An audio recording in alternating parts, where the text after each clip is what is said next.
देवर की शादी। निधि की शादी सुमित के साथ हुई थी। सुमित का एक छोटा भाई भी था और उसका नाम था अमित। और दूसरी तरफ निधि की एक छोटी बहन थी, उसका नाम था अंजलि। निधि के देवर अमित की अच्छी खासी नौकरी थी और निधि का ससुराल भी काफी पैसे वाला था। इसलिए निधि चाहती थी कि उसकी छोटी बहन अंजलि की शादी उसके देवर अमित के साथ हो जाए।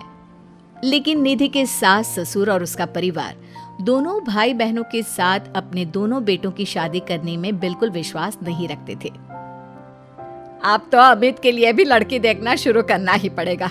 उसकी उम्र भी हो गई है और नौकरी भी अच्छी खासी लग गई है। अरे मम्मी जी, लड़की देखने की क्या जरूरत है? मेरी छोटी बहन अंजलि है ना, अमित के लिए एकदम परफेक्ट मैच है वो। निधि, तुमसे कितनी बार कहा है, मम्मी तुम्हारी छोटी बहन अंजलि को इस घर की बहू नहीं बनाना चाहती। अरे पर आखिर क्यों? मेरी बहन में ऐसी भी क्या कमी है? सुंदर है, सारा काम करना जानती है, फिर आपको क्या परेशानी है? बात परेशानी की नहीं है बेटा, लेकिन मैंने शुरू से ही सोच रखा था एक ही घर की दो लड़कियां अपने बेटों के लिए नहीं लेकर आऊंगी। वो क्या है ना, दोनों बहनें देवरानी जेठानी बन जाएंगी तो बस प्रॉब्लम ही प्रॉब्लम आने वाली है। लेकिन निधि इस बात के लिए बिल्कुल तैयार नहीं थी। वो तो किसी भी कीमत पर अमित और अंजलि की शादी करवाना चाहती थी और इसीलिए उसने अपनी बहन अंजलि को अपने ससुराल में बुलाने का प्लान बनाया। कुछ दिनों के बाद सुमित, वो क्या है ना, मम्मी पापा कुछ दिनों के लिए मामा जी के घर पर चले गए हैं और अंजलि घर पर बिल्कुल अकेली है, तो मैंने सोचा उसे यहाँ बुला लेती हूँ। हाँ हाँ, क्यों नहीं भाई, तुम्हारी छोटी बहन है, तुम उसे बिल्कुल यहाँ बुला सकती हो। लेकिन सुनो, अमित और उसकी शादी के बारे में कोई बात मत छेड़ना। मम्मी इस बात के लिए कभी तैयार नहीं होगी। अगले दिन अंजलि निधि के ससुराल पहुंच जाती है और निधि के कमरे में। अरे दीदी, तुम्हारा देवर तो बहुत हैंडसम है, लेकिन मेरी तरफ नजर उठाकर भी नहीं देखता। अरे तू चिंता क्यों करती है, वो तेरी तरफ नजर उठाकर भी देखेगा और तू इस घर की बहू भी बनेगी। बस अब तू देखती जा। आप कहना क्या चाहती हैं दीदी? यही कि तू किसी न किसी तरह से बहाना करके कुछ दिन इस घर में रुक जा, बस फिर देख मैं क्या करती हूँ। अगर आपने मेरी शादी अमित के साथ करवा दी ना दीदी, तो जिंदगी भर आपकी सेवा करूंगी। मुझे तो आपकी शादी के बाद से ही बहुत पसंद है। अरे मेरी प्यारी बहना, तेरे दिल की खबर तो मुझे कब से लग गई थी। सब जानती हूँ मैं। बस अब चिंता मत करियो और जैसा मैं कहती हूँ वैसा करती जाओ। अगले दिन देख अंजलि, थोड़ी देर बाद मेरी सास बाथरूम से नहाकर निकलेगी, तो बाथरूम के दरवाजे पर थोड़ा सा पानी गिरा दे। ये क्या कह रही हो दीदी? आपकी सास गिर गई तो उसे चोट लग जाएगी और आपके लिए मुसीबत हो जाएगी। अरे पागल, जैसे ही वो गिरने लगे तो झट से जाकर उसे संभाल लेना। देख, मेरी सास के दिल में अब तुझे जगह बनानी है। इस घर की बहू बनना है या नहीं? हाँ दीदी, वो बात तो सही है। ठीक है, मैं चुपचाप जाकर बाथरूम के दरवाजे पर पानी गिरा कर आती हूँ। कुछ देर बाद सास जैसे ही गिरने लगती है, अंजलि वहां पर पहुंच जाती है। हे भगवान, अभी मैं गिर जाती तो मेरे हाथ पैर टूट जाते। अरे भगवान भला करे, तुमने मेरी जान बचा ली।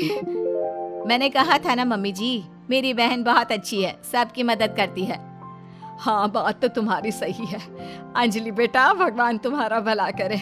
आज तुम्हारी वजह से मैं तो मरते मरते बच गई। थैंक यू अंजलि, तुमने मम्मी को गिराने से बचा लिया। अरे वाह दीदी, आज तो तुम्हारी ट्रिक काम कर गई। बस अब जैसा मैं कहती हूँ वैसा ही करती जाओ। देखना कुछ ही दिनों में मम्मी जी खुद आगे चलकर अपने बेटे के लिए तुम्हारा रिश्ता मुझसे मांगेंगी। कुछ दिनों के बाद देख अंजलि, अब हमें अपना अगला प्लान कामयाब करना है। क्या प्लान है दीदी? आप तो बस बता दो, जैसा आप कहेंगी मैं वैसा ही करूंगी। देख, मेरी सास को ना अजवाइन से एलर्जी है। मैं आज सब्जी में जानबूझकर अजवाइन डाल दूंगी। लेकिन दीदी, उससे तो आपकी सास की तबीयत खराब हो जाएगी। अरे मेरी बात तो सुन, अजवाइन खाने के बाद अगर मेरी सास को थोड़ा सा 1 चम्मच शहद दे दिया जाए तो उनकी तबीयत ठीक हो जाती है। और ये नुस्खा मुझे पता है, ये बात मेरी सास को भी नहीं पता। जैसे ही वो अजवाइन वाली सब्जी खाएं, जल्दी से जाकर शहद ले आना। ये क्या बहू, तुमने सब्जी में अजवाइन क्यों डाल दिया? तुम जानती हो ना, मुझे इससे एलर्जी होती है।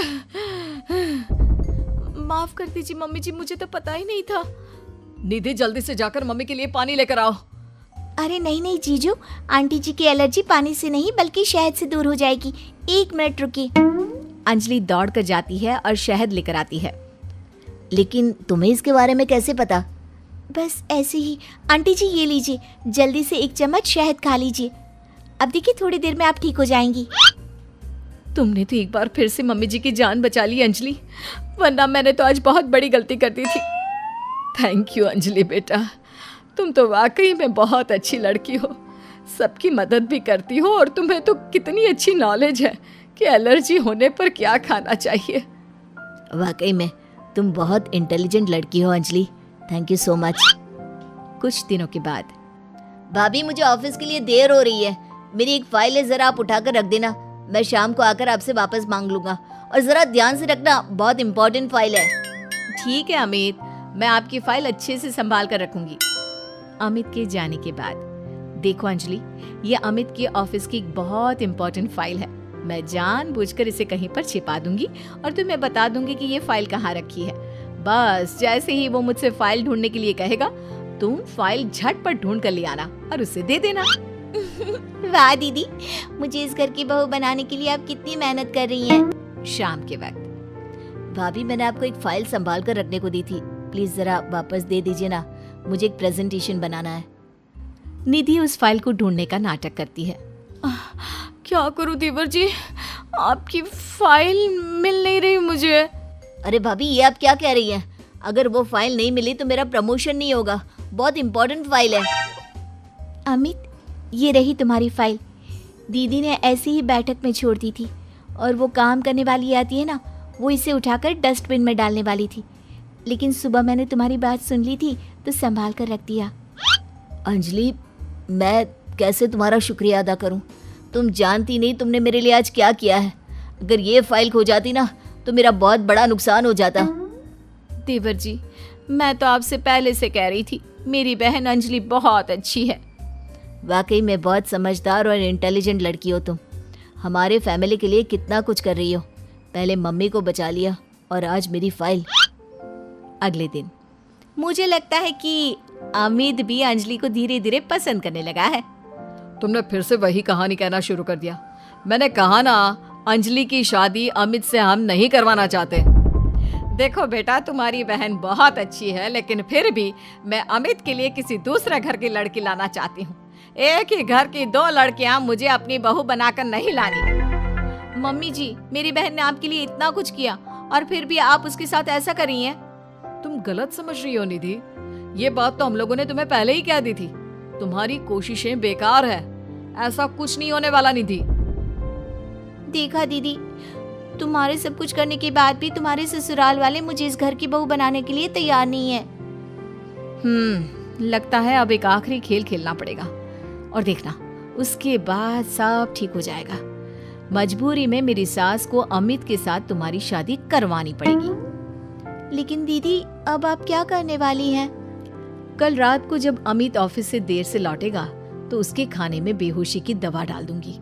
तुम चुपचाप उसके कमरे में उसके बेड पर जाकर लेट जाना, कुछ करने की जरूरत नहीं है, बाकी का सारा काम मैं संभाल लूंगी। निधि और अंजलि मिलकर अमित को फंसाने का प्लान बनाते हैं। दोनों अमित के खाने में बेहोशी की दवाई डाल देते हैं। भाभी, बड़े जोरों की भूख लगी है।